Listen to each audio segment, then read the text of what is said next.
Kumide Quest TV atugoberera kutanakire pakati mu kaseera kaneno ngenda kuba nyongera okuba nti nkutegeeza gwagala okuba nti nowewera era nga bodi na stress kusumbwa ogenze mu kibuga okoze emirimu gikusumbuye mu nakulu badde ruwanvu nnyo oyina abaana basoma bakozeseza obwongo obungi abaana basoma bitabo ne balanga bakoowa oyina obuzibu nabone emimiro gyegesibasiba yogera nnyo obera ku mpewo nganze mzee Tamale nga wagambye unamefuzi wenawe naye okakkana bera kuba tuli sauti kiria nawe nomuvubuka ayagala okuba nti okubwampi ng'ogenza okuba nti nambolo ku mupiira Jane Herbal Tea Drink kino kikolebwa Jane HST walieri kyabate Maria Ntonde nusu 10 zokoso kuba nti okafuna era ngosoboka kufuna musumakiriza enjawulo n'amaduka gonna agakuliranye nawe agamba nti sukali waliwo kali sugar abantu kituvu era wajjane yongeramu ku production kubanga abantu bikasera botubuza kituvu demand y'amaanyi osoboka nti bafuna ku namba y'essimu MTN 0761 38 20 46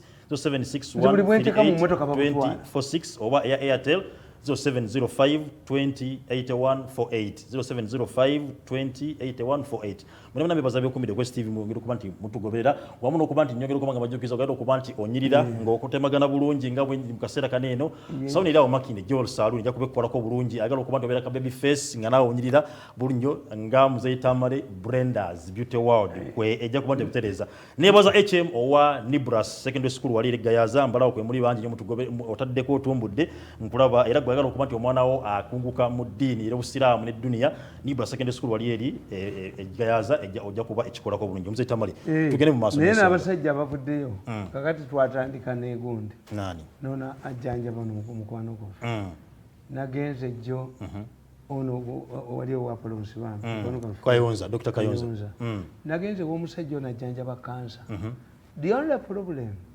nti abantu bafete bali honest kati abantu abaliwo tasobola bamalawo kituufu era he had to go banze mmanyi ti omulwadde ali wali omanyi temuyina office manners oli n'atuulamu n'anyumya omuntu yakoyedda omuntu akubibi kiri abantu bagenda mu office n'abeera omanyi talina gwalabye olwaleero okujja you are stupid chopola temusobola service nalegana okukyewaniramu kakati omusajja oyo what I think where the president has come up to support him what nalabye n'abo kansa yemulako bavudde bagaganuka kati ng'ebikere where kakati obuzibu bwe tuyina ti omusajja oyo yayinza kuba talina patent nti bibye kakati demand ng'eyo gy'olabye abakola feke bagenda kujja kituufu bajja onolayino batandika okukola nti nze nkolera gundi wano abayunga bonna baga nti babali baawo ekituufu kakati ateekamu muzukulu w'abali baawo ng'afera kubanga omusajja oyo namulabye has a lot of people and it demonstrates nti akola bamulwanyisa dda bamutte bakole ki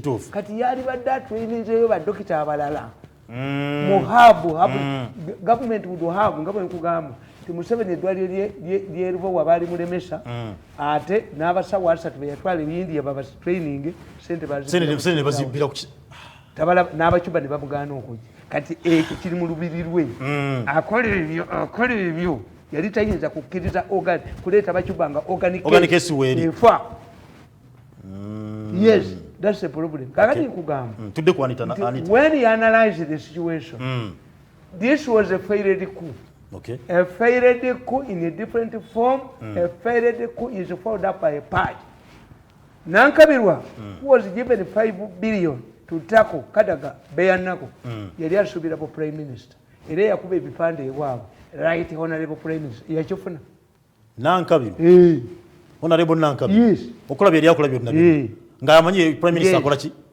Lumumba naleko bwa secretary general very powerful job yes nabagamba teri secretary general ataletedde government bizibu mukamawe bali babiri mu history Lumumba and Luwuliza Kirunda the first secretary general Kakonge they fought with Obote immediately as Uganda was celebrating independence Kakonge was heading to Tanzania ewanyerere nekizayo Paulo Mwanga nayerekere ekifo kye nebakiwa Kakonge Obote yamuteekamu why Obote yamulimba nti gwe nga secretary general don't have a constituency tugenda kufuna mu 10 nomination tugenda kuwangula teyamuteekamu kuba had Obote feared him Kakonge Kakonge had a master's degree in economics from Uganda ngo Obote oleta yes kakati owokubiri naleta Grace Ibingira yali akolaganya n'abemmengo bamuwambe Obote agenda okuvaako nga secretary general Felix Onama yegatta n'Amini bamuwambe Museveni alese embabazi yawadde amwetisse. The only person who has not created trouble is Luliza Kirunda ndaba naye bwavaayo ng'alowooza nti obwa Secretary General bw'abuvaako Prime Minister. Have you seen Lumumba talking? No. Museveni talina gwe yasanyusaako wadde n'omu mu lutalo. Yaleka ne balwana n'akiwamba. N'akyeddiza. Museveni did not please anybody. N'aleeta Nabanja. Nabanja had been humiliated by ministry akakazi ko change. Kaatulugunya Nabanja nga bamulabanga ekisasiro mu ministry ya health. Tumanyi nti yalimu ne bamujoga. Yalimu mu ministry ya health. Yes, nga Museveni bwamuleeta. Muyi Museveni kyakola. From nowhere. Go humiliated amukuleeta. Surprise. Amukuleetera. Kakati that's the situation. We must, in normal circumstances, we have two abnormalities. You cannot have a governor bank of Uganda who is a northerner, a speaker who is a northerner, IGP, a Gundi who is a northerner, Chief Justice, the three pillars of the state, plus Bank of Uganda. That was anomaly spearheaded by this man. I prefer to work with the northerner. To your firm, not in the government. Not you can't joke with you, none of you joke a packet of talk of Kunzam, being a Galubin in the Cancania. Sometimes you get a big baby, Neunia. How can it influence in the Omukuru state? Yes, President Wadi was an improvement of Mbabas. Mbabas is Soka Kubera Loyo, or Yobamu Tuzako Bamgamba, make a how to organize. Kataka fame, Anibona, Jagara ministry, ICT, Ani. Natandiko jikaba natandiko tijoka natandiko tuni kumitwe natandiko kunyala kubuli muntu jali yache mututeko sezalawo paka luyereka yasiru kwa yabune laganti ebyakodwe mu parliament tebagobedde mateeka. What they want from this woman ye yalowozeza let us neutralize dissent in the parliament waleme kuba wanjogera kakati bano bamwagala afulume era bakifunye. Parliament makes laws, the interpreters are courts of law. Yes. Ekitegeeza kino kye baakoze bakitwala mu courts of law to be interpreted. Yes. What they want, Among will go to courts of law, to court to be interrogated. We read it. Once she goes to are we seeing it? Bamwagalako kiri kimu ayingire mu court. Okuyingira mu court omwokusobola okusemeninga. That's why I tell you ti Omongi yalina okukola ekintu kimu. Either you write a book or you call a newspaper, you're trusting. You talk about, you vomit about your past. Okay. There was Omongi, a younger girl. Gobaganti are separating an Ibba. There is Omongi, a banker. There is Omongi, an opposition politician. Of the FDC Congo. Yes. There is Omongi, a convert. There is Omongi, a speaker, a member of parliament. Kakati. Where are you judging me?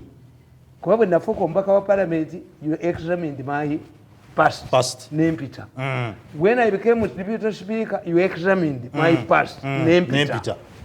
Yena katuntu era katuntu baga nti abadde munne nnyo okuva mu banka mu obukiika akola ki myanyi. This is what I want to tell katuntu ne kachiko kakusase bali bonna tibo bamwagalako ekintu eki kimu.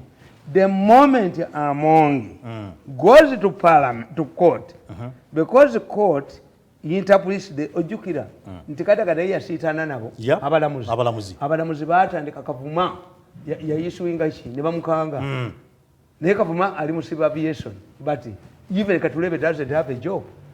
Ekitegeeza bombi Katulebe ne Gundi bafaanagana ne Kavuma bafaanagana kakati ekyo tokakikangire ate unlike Katulebe and Kavuma boba n'abalamuzi beekolera ki changes ne bafuna ssente zaabwe. Abalamuzi baatandika okulwanyisa parliament ku buli kintu until Kadaga gave in n'abakkiriza mufuna access to national coffers emyaka 15 emyaka emekanga nga parliament bagiremesezza okuba nti ekola nga buli muntu yenna addukirawa mu kooti buli omu addukira mu kooti until Kadaga gave in n'abawa bye baagala. So tugenda kulaba ne Amongi ninga asalindengange naye agwa mu kintu kyekimu. Amongi baagala by the time changes are made kubanga mweyo mu parliament omwo mulimu amateeka mangi agagenda okukyuka.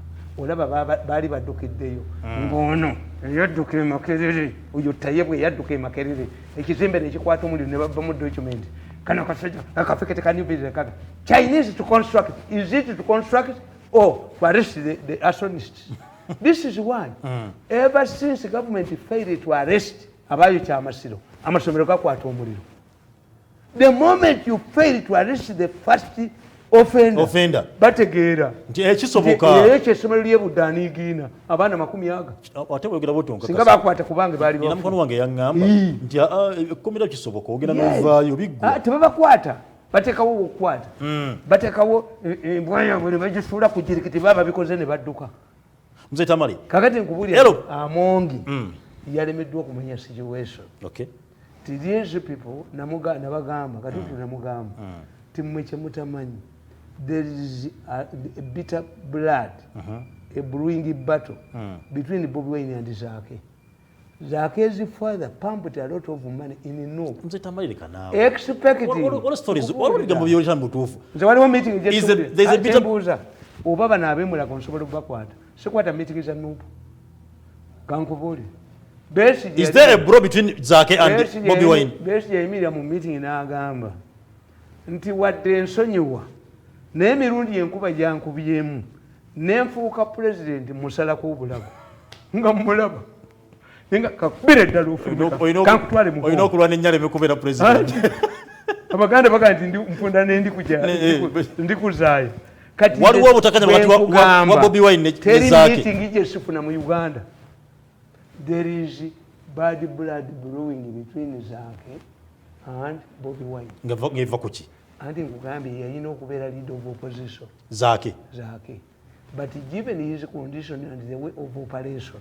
ne batakimuwa but his father wanted okulaba ku bugombe obulazeewa ewuwe ng'omwana we yakola ki omwana we yali mu bugombe these are rich people do you know how much money he pumped in waliwo no bosa mama we wankima bosa ayinawo kumitianaawo ayinawo ekifo kinene nnyo teyaleeta omwana we bosa naye nga mpampinzemu sente mmeka why did Kirumira bring his wife why did basajja balaba bring his son how come that Kano Asimwe was bringing his wife in Ruwero how come that Rwakojo brought his wife prestige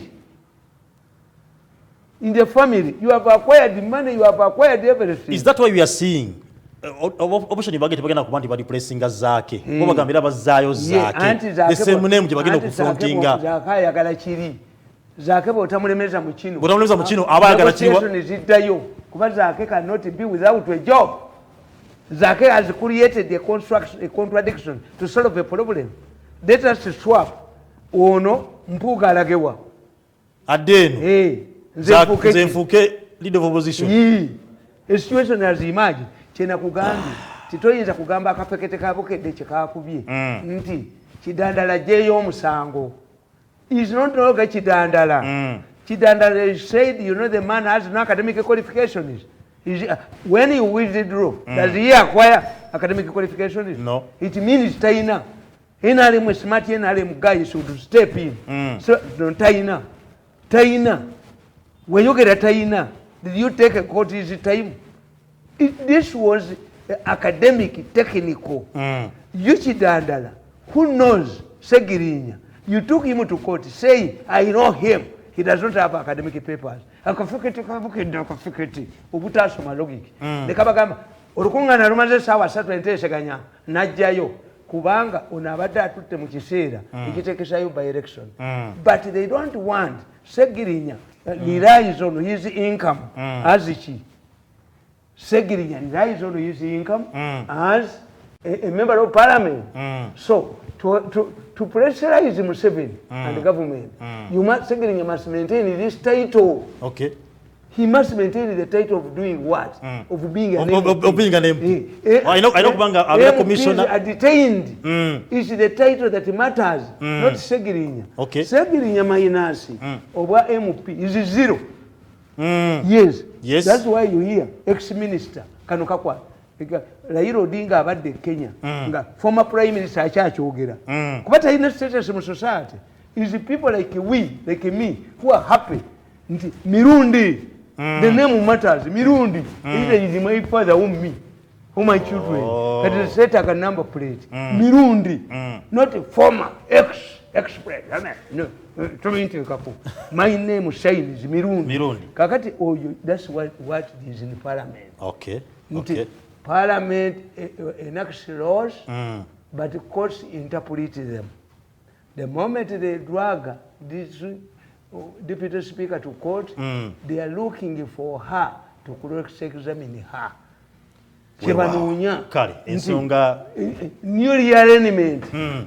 We shall have a speaker, a deputy speaker, ministers who reflect the current situation. Duli Museveni moved in with the fire brigade. Yes, Museveni moved in with the fire brigade. Nazikiza omuliro. Nadia nono tayebwa namugamba nti chief whip. Naye namuteekako ono musajja yali minister wa local government. Omutolo musajja omukulu.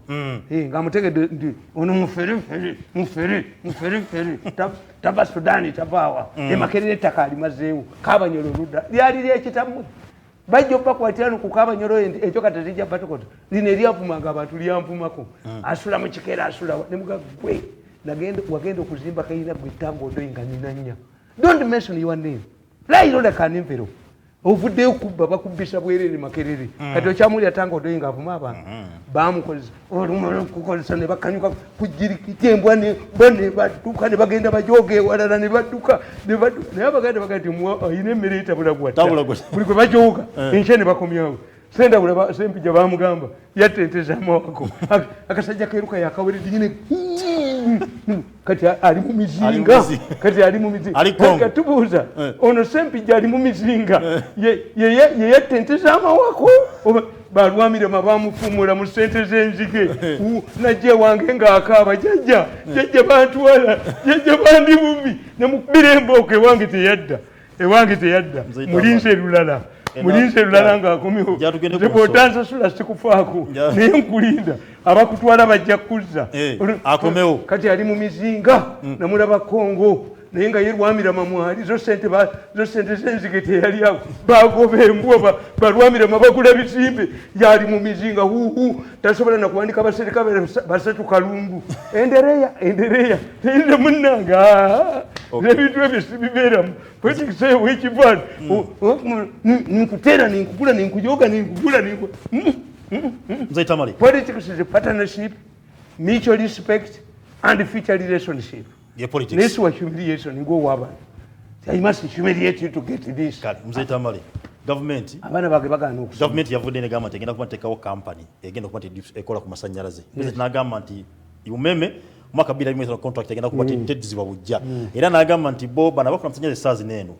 Batunira nnyo kyakuba nti bakola profits bakola magoba. Ate government egala kuba nti ekola kuwa service bantu. Ebbeeyi ya masanyalaze erinnye nnyo. Waliwo abadde ba middlemen. Abakola masanyalaze abaga generatinga, abagakola, abagatambuza, abagala baveewo. Umeme amasanyalaze gabinga gali mu ministry ya energy ne finance nga badukanya masanyalaze. Mwatandika na UEB. Era weni yonide. Ngeri mu motoka yange. Ondete mwaka katabo kange. Mbalage. Bakayita batya. Katabo ki. How Museveni.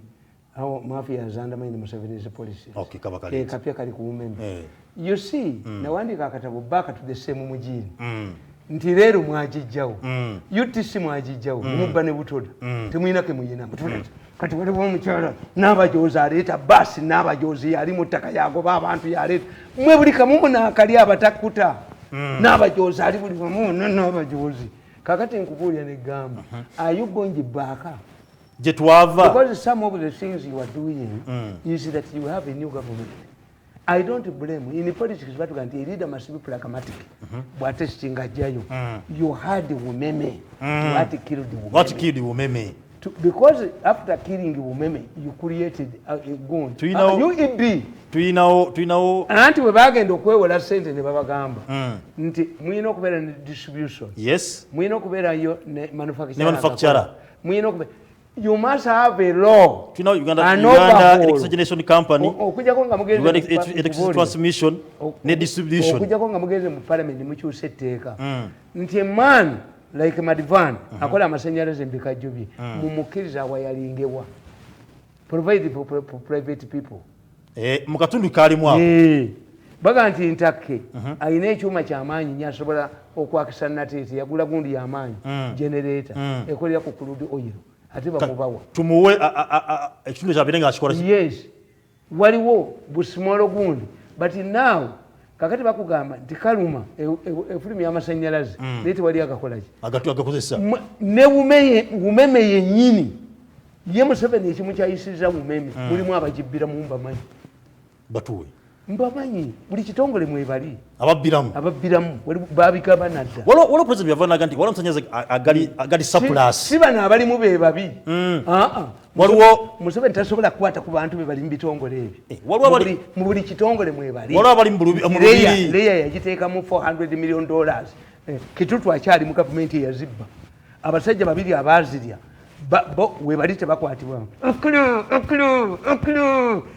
Museveni yabuuza these two idiots still pleasing Ugandan air webali abasajja nagenda nembakyalira nebanga mirundi tukubulira naffe tulinga gwe tusesema ffe twalya sente atukwate tumbulire abantu babazirya tebaliiwo wali kyene tuli agenda they are moving babaga nti if you take us to court you must have a judge ng'ate agenda tuwa bail tatuvunaana kubba tisife twazitwala kitutu nagoba ingini ya Lutwama namugobe yali alwanyi kitutu bwende kuba akatambi ako kala mojja oli mudduka muligenda wetangula anti naye mugeso kitutu talina na muti gw'amasannyalaze waabo nalyo kabbaake ne kalyo kakatigomya embaale baba tebagala kunzisa akulo nagenda akwata abantu abagenza okubakwatayo pick up neyefuuna singa akulo ye yalimu yali awedde bagenda okukwata afaananansi mukaki bawakitutu bamuvumye temuvumwako mwabavuma Museveni naye Katonda yatuyamba singa akula ye yali agirimu neyefuula nafiiramu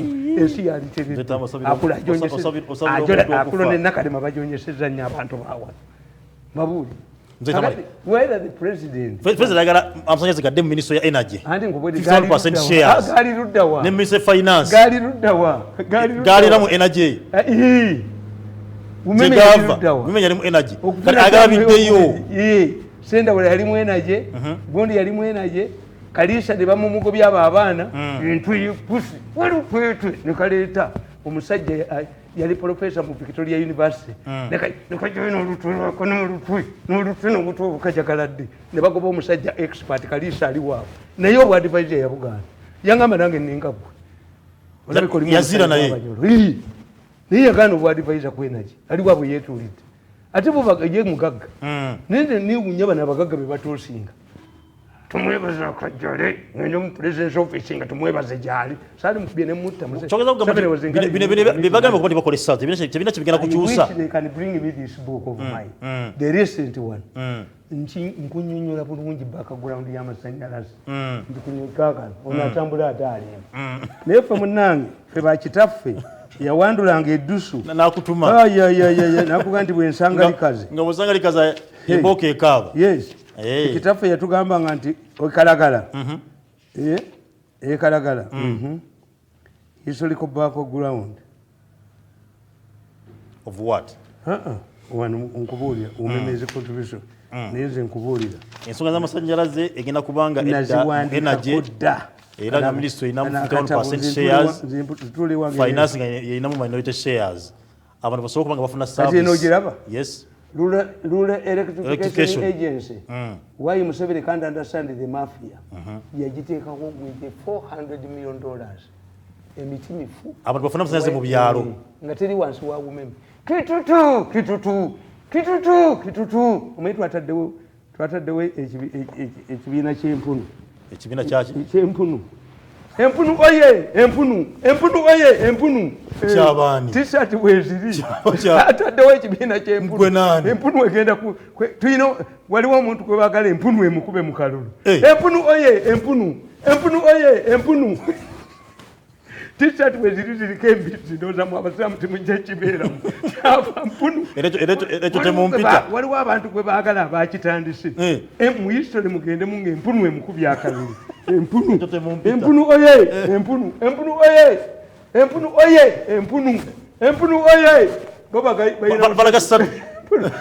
oye empunu bana demokrasi ebyaleeta demokrasi kakati abo bakika kya mpunu abo bampunu nabagamba nti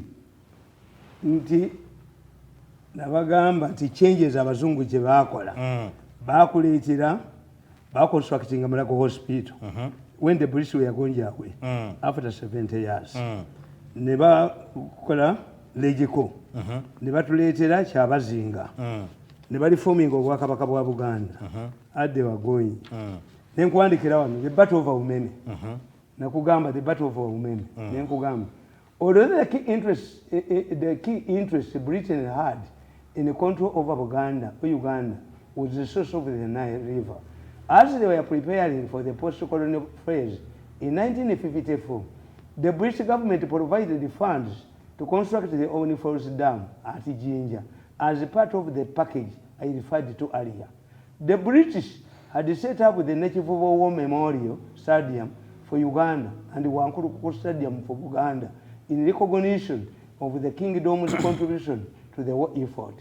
The dam at Jinja was needed to provide the electricity to modern facilities like Mulago Hospital, well known that they will exit through the front door, but return through the back door. They were aware that their influence through trade and other bilateral arrangements would help them maintain footprint in Uganda's state of affairs. They knew that the colonies needed the power to facilitate a safe stay for the tourists and investors who would come long after they are gone. The Jinja Dam construction was not strongly opposed by Mengo leaders, since they too had been given shares in the project, and it was being constructed on the other side, in Busoga, the side of Uganda. The leaders in Mengo were also connected to power free of charge. This explains why there was no demand for power. In many villages in Uganda, power lines followed the influence of particular individuals. The importance of electricity was later realized at independence. On 8th October 1962, when the Duke of Kent paid the courtesy visit to Mengo, this was deliberately misinterpreted to mean granting of independence to Uganda, a naked lie which has persisted up to today, and due to high demand for the power due to various festivities across the country, electricity went off. On the 8th of October, on the eve of independence, electricity went off. There was too much demand for electricity because of the festivities at independence. Okay. Abaganda babagamba waya z'amasanyalaze bwe ziyita wonna obugimu buvaawo ate zitta batule z'abasajja. Leero yali egenda kuyita Masaka ekonnekitinga ekabaale, Abaganda ne bagamba buli weyita eyonoona ettaka ne bakwata amajambiya ne bazigana okuyita. Ono Katikkiro Nsibirwa yagenda e Bungereza ne bamubuuza Buganda yeetaaga kinti mazzi n'amasanyalaze ne bagoba embwa. Tojjayo benzi laba kagwagwa kano. You see, you must persist. That's why for us, when I tell my friend about something, masanyalaze, the Owen Falls Dam had a lifespan of 50 years, which meant that it would be absolute, dysfunctional in 2004. Yali ina kugwako mu 204. Yalina lifespan ya miaka 5 from 54. However, due to political upheavals, where people preferred darkness to light, there seemed to be no need to construct new dams. The situation changed after Museveni took power, and the country woke up from Isi Siramba. That is when he moved to ensure constant supply of power to run the economy. Museveni embarked on the construction of new power dams, and the fruits of his efforts need no explanation. He, however, did face hurdles along the way. Uganda Electricity Board, the company that managed the power supply and the distribution right from independence, could not be spared by the mafia. The mafia did not spare the new dams either. As Museveni was struggling to construct an extension of Hira Dam, opportunists and scavengers popped up their ugly heads. This has been the same story. Uchiraba, kakati, Umeme, mwalimu omusajja nga bamuyita Dujanga. Dujanga yatuma omwana n'abankinga sente mu banka ebina olukaaga olunaana omusajja muzungu n'abaga nti eyo omwana abankinga ssente bwajja mumbuulire mwagala ono yalowooza Bwedujjanga gwe yatuma nga yalowooza ti omuzungu ayagala kumpa kirabo where did you work ti umeme where do you get that money n'atamattama some of the money was not intended to be banked here n'akwirako ezo kessimu they are stealing money under your feet Dujjanga yasooka okwonoona umeme naye bamufuulako ne minisita wa energy tubakubireko mu ngalo yes tubakubireko mu ngalo ayonoonye umeme this is what they do after you see parliament is seen as a soft landing after stealing you come to parliament kakati nkugamba nti why Museveni can't understand the mafias Museveni tabasobola naye olaba bwenkunyonyodde bwenkugamba kakati muno nateekamu ebbaluwa ey'abaagundi Museveni nga alwanyisa ddaamu nga alwanirira ddaamu abasajja bano edocumenti yiino ebbaluwa yiino eno ebbaluwa baagiwandiika Musumba Salaamu ebintu bino abaana bamwe bajja bisoma mulabye tewali atereka naye omwana wo n'akubuuza ti naye mami wawandiika ebbaluwa bagana eddamu y'amasanyalaze how old were you did you have electricity ebintu bino will haunt you bakijjeyo kakati nkugamba the document below can help to illustrate my argument nti balwanyisa Museveni ku masanyalaze tewaliwo masanyalaze netukola agreement ne World Bank eyaleeta umeme initially yali aba South Africa oba front yes kakati si yeremeddwa ne rulo electricity scheme si yalemwa competent managers oyo omukazi muli agonja yaje investigating nazuula obubbi obugirimu ndi bukusomera naye nga bwe babba miliyoni za dola 10 abalagira kusasula miliyoni za Uganda 10 ngwengoga nti abapanishinze omusajja bamuyita tuneyo nabagamba nti mu Uganda temuli mu tribalism the man who was running rural electricity scheme bamuyitanga tuheyo mukiga ava lukungi bamukuba nga bapurifiringa omugisu nga gwe bapurifiringa ababbira era bagana obavunaana ne babateeka ku suspension nga after 6 months balina okukomawo up to today bafuna omusaala are we serious kakati remove okujjamu stocks nga ebigere bye ebiwunya obona ekivundu yes mujjamu stocks naye ebigere byammwe bye ebiwunya you fear to tackle the real people walibeerawo sergeant ndolo naggala ensalo n'abakuba amasasi ye n'ategeera nti si umeme babbi be balina okwasibwa emitwe yes kubanga era muddayo kati gye mwava museemu mugiini soma ebbaluwa eno bwegikuta butono si busobola vawa recording The above project is due to come to the board to seek for your proposal. We the concerned members of Parliament of Uganda would like to express the following there are regulations in the court that there was a lot of support in order to influence government officials to give political support to the project to enable the company take off. A case in point is Kabayondo Lilian, a finance officer with AES, who testified under oath in Uganda courts that AES spent 1 billion Ugandan shillings in bribes. See attached documents. We feel that there is need to investigate these revelations that took back earlier press reports that the project was marred with corruption practices. There were press reports that the Minister of Energy and Mineral Development received bribe from AES. These reports have not yet been fully investigated and results released to the public. Lack of transparency. In the process of debating the PPA, members of Parliament were not given copies of this document. In addition, we were not given sufficient time to read and effectively contribute to the meaningful debate in the House. It is therefore unfair that such a project is brought to your board without the members of Parliament and the public assessing the PPA for final scrutiny. The 7th Parliament of Uganda requested the Minister of Energy and Mineral Development to give it progress reports on the above project. To our dismay, despite this request, to date, he has never given out any reports. We also believe that the award of Bujagali falls to ASA for development as an HEP project without an international competitive bidding process was not transparent. The manner of transacting public business in an transparent manner is unfortunate. We think the current corruption practices reported against AES may have had origin from lack of transparency experienced right from the time AES started its business without the government of Uganda. Spirits, emizimu, emisambo.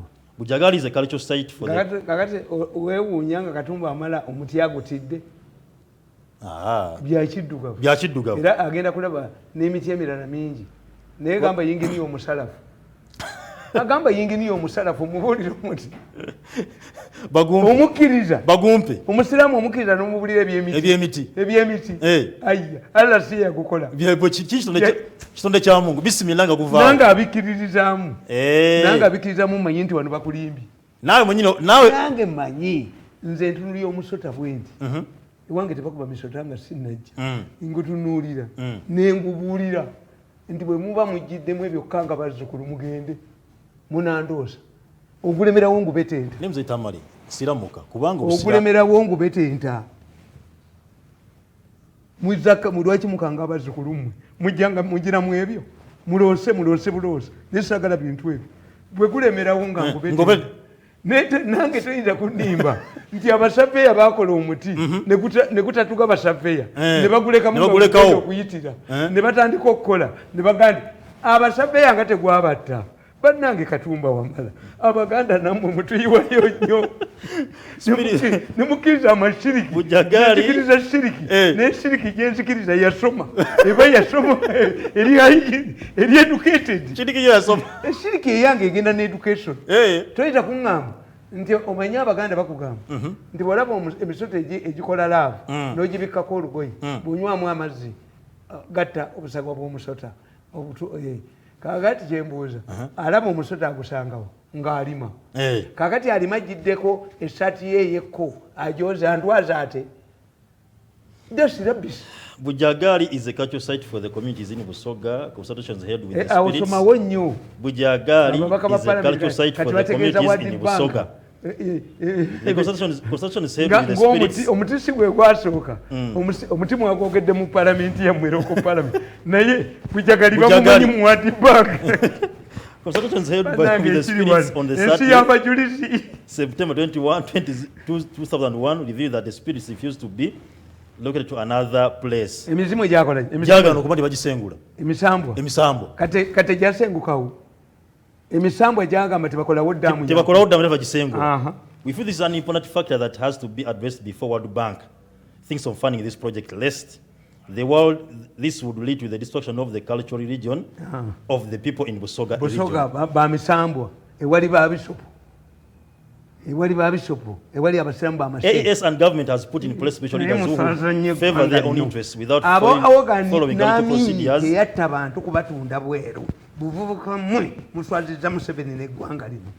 Teri yali asse bantu kubatunda mu organize except pakita harvesting era bandisa akatawo when cannibals were chased away by emizimu from mulago mochari kuliko kadukanga emizimu gikagoba nembukulize kuliko kaze line pina ukava emizimu gikoyo gije mwoga wali wekaze dene emizimu wali wakaduka kali kati ne ngana je emizimu givayo it will come out on Saturday mayinze sente zange nzirya mwebi ya mu confusion ya nempandiko butabo bwange nendia money. The custodian of the spirits at Bujaga, this in itself in the underlies the people culture and violates the bank's policies. Kubanga bank ino kukiza koli aligama siro UNESCO yagatutte naye omufaransa yazena sai alogotana mwanga mutesi UNESCO omanyi waliwo omusajja afaanana mwanga yajjako ku masenge mayega yabuukira boda mayeka okutuka yabuukira boda amasira buli gakubibwa omusajja afaanana mwanga conflict mayega yayi legatumalize ebbaluwa amasira bagatutte conflict of interest. Bonjour meso kakati bonjour meso ani ali muno gwempulire n'eddoboozi ly'essimanyi bonjour meso ayanukula mizimu ne mayega kyataleete wano Mayiga ali modern Katikkiro, most popular Katikkiro according to Professor Kabusenga and Professor Kulu. Conflict of interest.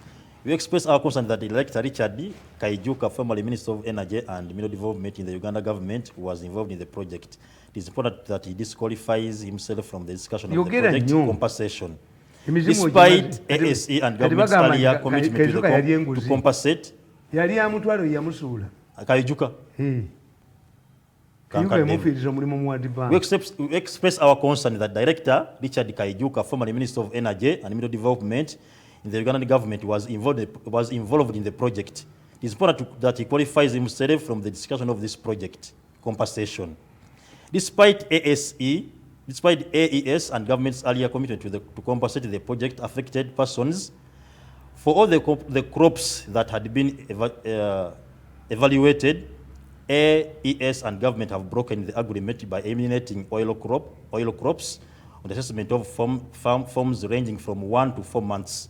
We feel that the farmers used energy, money, and time to plant these crops, which deserves compensation. The process of compensation in the project has been mishandled, leaving many of the affected people in desperate state. The affected persons do not have anywhere to appeal since the government and bank management have taken side with ASE. Some affected persons have been forced to accept money in exchange for their land despite expressing interest to get land in exchange for their land in the project area.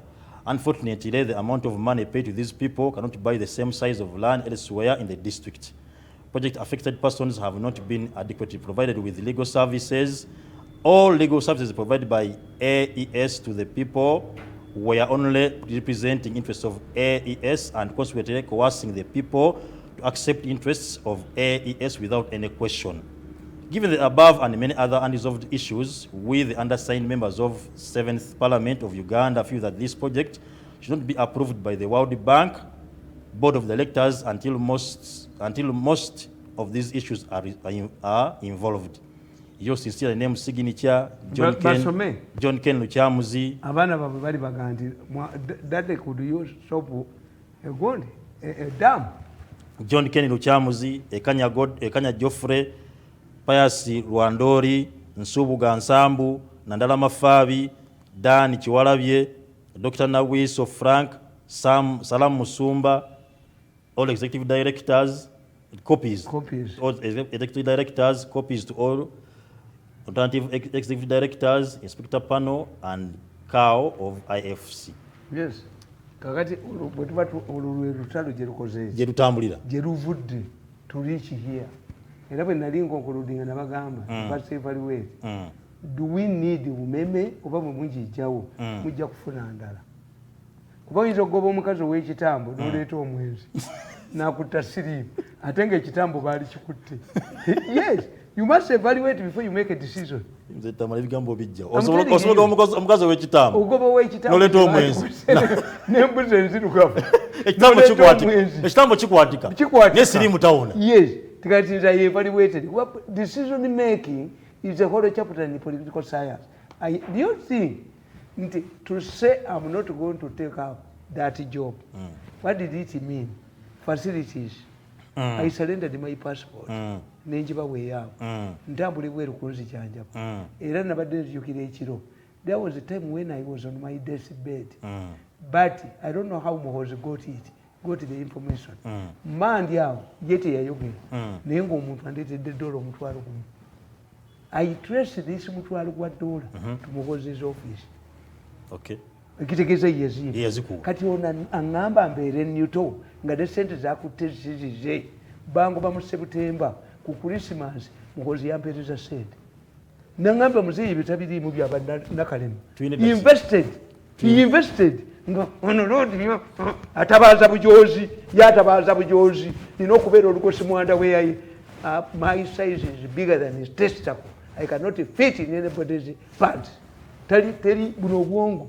I'm a product of a sex act between Mirundi and his wife. And you see, Katonda yakola ebintu. Omufaliso tekukirayiminga mwana. Omwana afaanana jjajja we nga bamukoze taliiwo. Tafaanana mufaliso na bulangiti nassuuka. Tebikirayiminga. Bulangiti nassuuka tebikirayiminga. Walabe omwana afaana bulangiti. Walabe omwana afaana n'essuuka. N'ettawulo n'ennika yennyina tegifaanana kala. Kakati naye afaanana jjajjaawe who has been a distance ategekedde in action weeri. Kati the people who claim this brain is Mirundi and his wife. Fortunately for me, Mirundi is dead. Nkulizingako kwota. Omutwe gwange nkuwako kwota. 85 eba yiyo. Eba yange. Toyinza kungamba ngendemu. I must assess collective responsibility. Gwolereze. Yes. I must know nti mu political science batugamba you cannot move from one extreme end to another end of politics. It must be gradual. Except if it is divine. Tiwumalu yavaayo nayingira obusiraamu nabbi yasaba Pawulo najja. But whoever has tried to move from one extreme end to another agwa. If today wabwogo borot n'aborotinga his business empire will kurambo. Ababadde batyo mukwatako muwaabira badde kino abakivuddemu. Kyobala nti oli omulangira w'Ebungereza ye yasobola okugenda n'agenda mu America bino n'abivaako n'abita. Talina kyakimuleetinze using the royal family. Yes. In Africa, once power goes through the door, wealth goes through the window. Nze Tamale nga tusiibwe nga tugenda kuba tugenda mukwano go standby generator yazzeeyo e Rwanda e Kigali. Standby generator. Yes. Yavudeyo last week n'achakana nye gwanga. Ani yaleeta ekintu ekyo. Standby generator is me. Era ggwe. Kibera ngai mukwano go. Tukyalina wa amasannyalaze. Nibugagira mu bigati. Mina standby. Tulina standby generator. Yazzeeyo e Kigali. Gwanga teribeera bwe. Bitegeeza ki? Yavude n'agamba nti ayagala kuba nti awummula amagi. Monitor n'abamuwalana bonna. Mutamiivu. If this man kambabuulire abantu ba Uganda ekibakola obi nabo ba researchers si ba researchers basoma bitabo by'abalala nebujja neketekako nentoyako neketekako research alina okumanya. When you look at Museveni, look at Nyerere, ebyumu bya Nyerere, look at Charles de Gaulle Bufaransa, look at Churchill, look at Martin. Museveni perfected ebyabo. The Charles de Gaulle, second world war, German occupation yagaana. Yena agenda n'atandika okulwana. Bajjena abalanga bakkiriza 1980. Churchill crossed from party to the other. Museveni, DP, UPC, UPM, for NASA, ANI, NRM, WA. Okay. Why is mission oriented? Kakati bw'otunuulira Muhoozi afaanana mu kitaawe afaanana Uhuru Kenyatta. The people dismissed Uhuru Kenyatta nga tebamulabawo.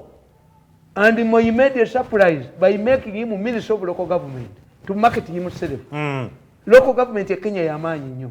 Ministries of Kenya zikyali z'amaanyi. Kuba bano baazibba mu parastation ne bazibba ne bubba. Olaba mutuuse n'okubba organize abantu. Ne mubba ne mulumba eggwanika ly'emulago. Mugobawo mukiga. Abakiga bafungiriza nange mbawagira.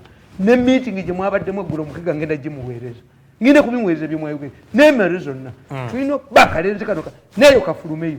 Buli kanagenda wonna kano kaneereeka mu njaka kuba buli wamu wonna nkajjewo. Paka lukanatembe. Kakati Uhuru was ignored. Buli omu ng'agamba until he became Minister of Local Government. Novice. He became a Deputy Prime Minister and Minister of Finance. Not his economy. This is when people realized that the man was intelligent. Potential kakati bano babadde bamunoona mutamiivu muki alwana ne kalabiya za walagi agenda ne kulizira bia naye monitor munaddawa kubanga everybody is a human being n'amala nkwasa obwaminisita bwa fina bwa information monitor akulozingirawo kubanga ubuno upapula bwawano.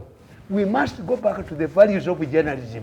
Qualified people, not mercenaries. In fact, if you are poor, ask the government to give you money. Kubanga COVID yabamalawo. Paid up mercenarism. Kati oba mutamiivu. First assessment ya President Kagame teyali muzizaayo. Ekyokubiri Muhoozi alinga kitaawe. Atya. When the president met the Russian embassy, olowooza baayogera ki banyumya bunyumya. Museveni initiates gundi kati nsobola bayogera ne Putin yayogera ne Biden. Naye tabyogera. Era first victim ya Museveni abamawulire bange muveewo. Yes. Ebintu byetakola for gallery. Who knew that he was going back? Ani yategedde ndi muhoza addayo. Nobody knew. Kakati luno olupapula lwa red paper lulinga mutamivu. Mutamivu yeebakidde mu bbala bwazookukolwati naddamu. Nazukukolwati naddamu. Yali daily paper, Sunday paper, kati sometimes paper. Ekibatta kimalisi. Abantu babakyawulwa malisi. Daily paper, Sunday paper, kati sometimes. Kati sometimes. Olupapula lwa red paper lulinga mutamivu yeebakidde mu bbala. Ayinza n'okukubira. Yekanga weekanze. Ayinza okukubira diwu ne yeetulako bw'ati n'akanga bala n'addamu ne yeeba. Kakati lupapula lwa red paper. You were cast. I'm happy to celebrate such issues. The papers are closing it down because of malice. Kituufu. Yes, mwadda ku malice mufuka hired mercenaries. Kati nobody trusts you. Era ke bwe bwakubye bwa red paper. How this man of Mulagosiri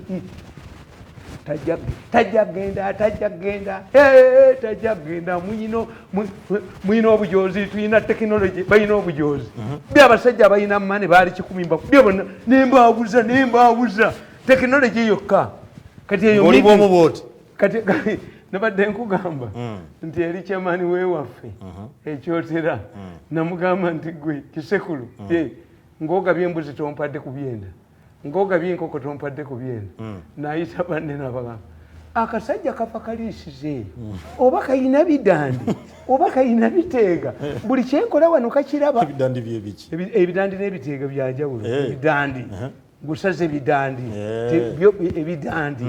ebidandi bye tebikola ki yobola erinnya bidandi tingusaze ebidandi n'ebiteega ebiteega by'abalundi ebidandi byo bisalirawo mayembe ga kifaalu bibayita ebidandi tiagusaze ebidandi tebayita bajulizi kiggwerawo ogusala bidandi bano kibayita okusala omusange ebidandi kisekulu ne mulinda ne bamuweereza sente zaati ziva mu Northern Uganda oli n'azireeta ne bamugamba nti Museveni yaleeta abakyayina ebyuma yaliwo akasajja awo kabonyabonyeza abantu wano ti mugule essimu endala nesimu kayingirira mu masimu omanyi nti abantu batya okunkubira amasimu no I don't catch everybody si masimu satellite nga mukubira essimu ayise banne twafunye sente omukulu etuweereza ku sente balwanyisa Kasolo naye kakati sente zo ze batuwadde tugulemu amasimu amapya batugambye simu kadi tuzooke nemba kubira essimu mu miri nemba ku ssimu lyammwe okwo tekuliko emiliyoni bweziti kisekulu toyina sente bweziti ku ssimu nti nemuga togula masimu mapya abaketta oli nabo abo bootudde nabo bebaketta kakati mbakole ntya muganda nemugamba sooka obafulumye ebweru obafungule mu nnyuma bajjemu empale yabafungula ennyuma nga temuli kirimu nakimu sigenda kubanga nsukkuba mberekereza mbadde live anderes bo bano bakkiriza mwenda yagamba nti ki mwenda ye yagamba biteega kuba yandaba mu mmotoka ye bwati n'agikuba ekiko n'enjivaamu miliyoni 5 nga kalibye tekalinako nalayi tekalina naye insurance n'egisoberera ne tugituulamu ffembi bwene you man where did you enter my veil where you started nekatagala nze nenjivaamu nenkadda mu maaso kaba kankiika bwega nekakikuba ekigo bakatwala mu ddwaliro kansangayo nga ntudde nyimiridde bwenti ku kisenge the man is there mutuyita abantu bwe mulaba twambadde amasuuti gano muga tufaanagana nammwe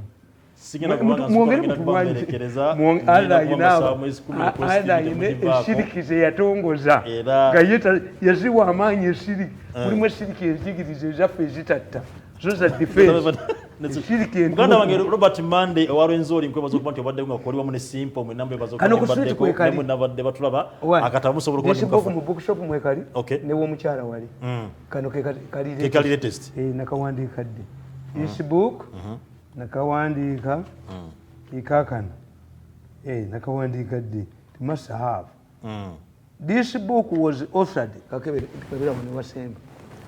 this book was authored at my residence at Zana. It was completed on Wednesday, February 9th, 2022 at 8:10 a.m. before leaving my Beat FM radio stock show. God bless Uganda. the country of matters. The country of matters. Abajulizi. N'abasiramu abajulizi gye bali bakusitaani. Naye ate shiriki gye yeetiribooseza ne muteesa ne mu palamenti ng'omuti guganye omuti nakuja kukolwa ssani katukomo programu embuga era nga mbasuubiza ndi kusoma listi y'abasajja abefune banakittaka ly'abantu nga minisita yagamba abasajja beesunga abafagaani abakazi nayogera ku BBC bashaperinga ne budira abasajja abalaba emmotoka z'empaka omuwala bwawasibwako we even lost. Yeah. This was a high class that was supposed to stay in our hotels. But a minister came up. Our men are sharpening. This was an elite class. Those ones who were ordinary people fled to neighboring countries, Pakistan and others. These were people who are going to stay in hotels. A full minister. And Museveni did not sack him. Sack her. Mukama bakuumi. Assalamu alaikum wa rahmatullahi wa barakatuh.